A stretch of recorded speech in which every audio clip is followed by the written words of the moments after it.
Nalakip si Uswag Ilonggo Rep Jojo Ang sa listahan sa mga opisyal kag mga personalidad nga ginhingyo sang Independent Commission on Infrastructure sa Department of Justice ga isyuhan sang Immigration Lookout Bulletin Order. Hindi may kaangtanan sa nagapadayon nga imbestigasyon sa maanomaliya nga flood control projects.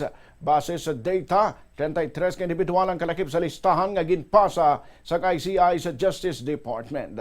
Hindi mong mga masunod, Congressman Ferdinand Romualdez, Senador Francis Chiz Escudero, Senador Jinggoy Estrada, Senador Joel Villanueva, yaraman sa listahan si former Senador Bong Revilla Jr.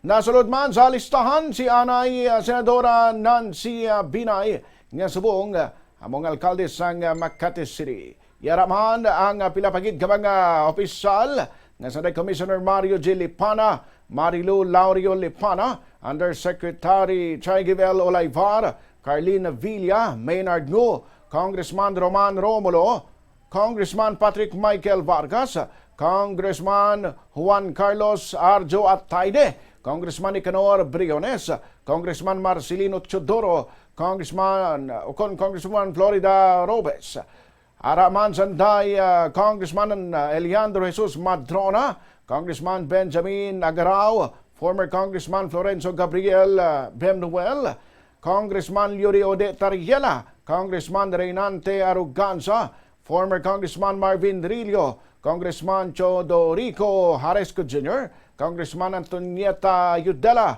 Congressman Dina Sistio, Congresswoman Marivico Pilar, District Engineer Lloyd Buza, Bogs Magalong, District Engineer Ramon Devanadera, District Engineer Johnny Protesta Jr., kag District Engineer Arturo Gonzalez Jr. Wala pa sang komentong Department of Justice sa sining hingyo sang ICI.